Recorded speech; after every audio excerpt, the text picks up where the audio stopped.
miarabantsika rehetra amin'ny anaran'i Jesosy ilay tompony izao rehetra izao tsy mety hivavaka ny zanako. Izay indray havana no lohatenin'ity vidéo manaraka ity. Ray aman-dreny kristianina ve ianao manana zanaka mbola ambany fifehezanao? Asa 5 taona na 7 taona no mihoatra dia mandray an'izany fanapa-kevitra izany izy. Mety hoe noho ny akamoana fotsiny dia tsy mety mandeha mivavaka intsony izy. Na koa tena nandray fanapa-kevitra mihitsy izy hoe za tena tsy mety amiko intsony izany fivavahana izany.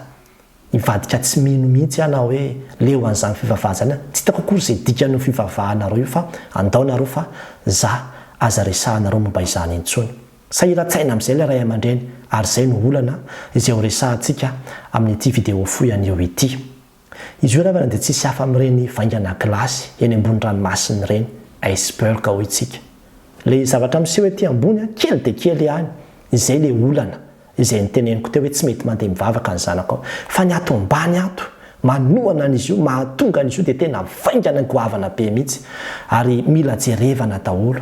Mila kapaina tsikelikely daholo mba hahafahantsika manala any olana izay miseho hita eo ambony io. Anisan'ny olana voalohany izao ny hoe tsy mitezainao hatrany amin'ny fahazazany ilay zaza hivavaka. Ary ny tenin'Andriamanitra dia niteny hoe zaro amin'ny lalana tokony alehana ny zaza. Ianao no mahalala izay tokony alehany fa tsy hoe izay tiany aleha.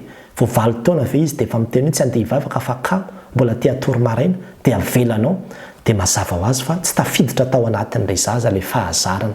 Nefa ozy ny tenin'Andriamanitra na lehibe azy izy na antitra azy izy tsy ala amin'izany raha no zarinao tsara ilay izy. Indraindray tsika ray aman-dreny koa tena ohatra ratsy ho an'ilay zaza. Mandeha rehefa te handeha, tsy mandeha rehefa tsy te handeha sy ny toy izany dia rehefa avy eo amin'izay ilay zaza ohatr'izany koa hoe tsy sérieux ianao dia tsy sérieux koa izy tamin'ilay fivavahana. Na ihany koa malalaka loatra isika amin'ilay fitezahana. Afaka misafidy izay tiany atao foana ilay zaza dia na ohatra hoe mbola kely izy na 12 taona ary izy zany izao dia efa hoe zany mama ohatra ny kamandroany tsy andeha hivavaka dia efa manaova raharahary miandrasa trano azy. Dia rehefa lehibe amin'izay izy gaga ianao fa lasa tena mandray fanapa-kevitra goavana be izy hoe tsy hivavaka intsony. Anisan'ny antony ihany koa ny hoe terenao fotsiny izy fa tsy nazavainao tsara taminy ny tena antony ilavana ny fivavahana sy ny fandehanana makany am-piangonana dia tsy tafiditra tao anatin'ny lohan'ilay izy dia mazava ho azy lasa ohatrany hoe fahazarana fotsiny dia ariny rehefa tonga ny aoriana any satria voafatopatotra ilay fahazarana fotsiny izy. Na ihany koa mety hoe tsy nampahitanao tsirony ilay fiainam-piangonana ny zanakao. Misy tsirony ny ravana eo miangona sy mandeha makany am-piangonana io ampidiro anatin'ireny fikambanana kristianina ireny izy fa rehefa tsy tafiditra ny anatin'ireny izy dia tsy ahitany tsirony koa satria ny andraikitra na dia mbola zaza ary izy any anatin'ireny fikambanana kristianina ireny dia efa mahatonga azy ho tafaraikitra ao anatin'ny fiangonana.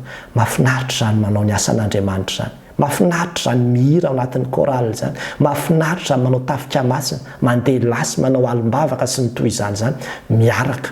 Fa tsy hoe mandeha mivavaka fotsiny rehefa maraina dia vita ny fampofana dia mandeha mody. Mety tsy misy namana koa izy any anatin'ny fiangonana fa dia eo akaikinao eo foana. Efa 15 taona izy dia mbola eo akaikinao foana. Tsisy namana mihitsy izy.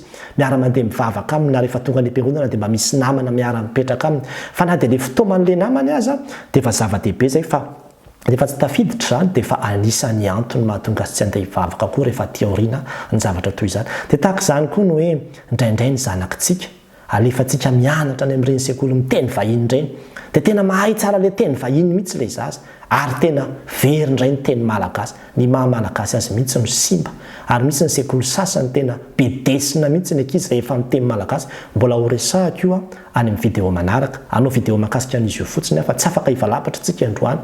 Fa simba mihitsy ilay maha-malagasy ny ankizy sasany dia tsy mahay miteny malagasy intsony nefa ilay fiangonana hitondranao azy fiangonana malagasy.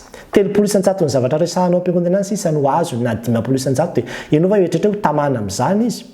Tsy ho tamana amin'izany izy miala fotsiny izy rehefa any aoriana any rehefa lehibe afaka misafidy amin'izay. Na indraindray koa ny ray aman-dreny mifindrafindra fiangonana loatra. Entiny tsy entiny ireo ilay zaza dia mifindrafindra dia lasa tonga amin'ilay fitenenana hoe mipitikilita ny farany tsy hita.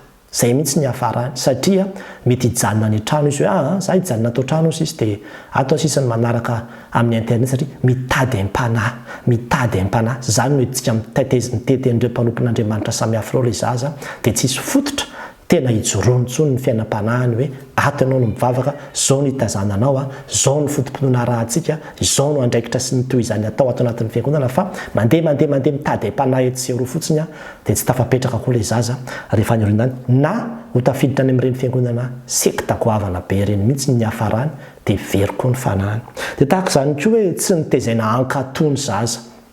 Ny fankatoavana dia ny hoe na zavatra tsy mifanaraka amin'ny sitrapony ary dia izany natao hoe mankatoa. Itsika zao rehefa mankatoa an'Andriamanitra dia tsy hoe izay zavatra metimety amin'ny saintsika ihany no ekentsika dia izay natao hoe fankatoavana. Tsy izany ny tena fankatoavana. Ny fankatoavana dia hoe na misy zavatra tsy eken'ny sainao aza, rehefa zay no tenen'ny ray aman-dreny aminao dia ataonao zay. Ary moa tsy izany hoe nambaran'andro Paoly ianareo zanako izy manekeny ny rainao sy ny reninao ao amin'ny tompo amin'ny zavatra rehetra.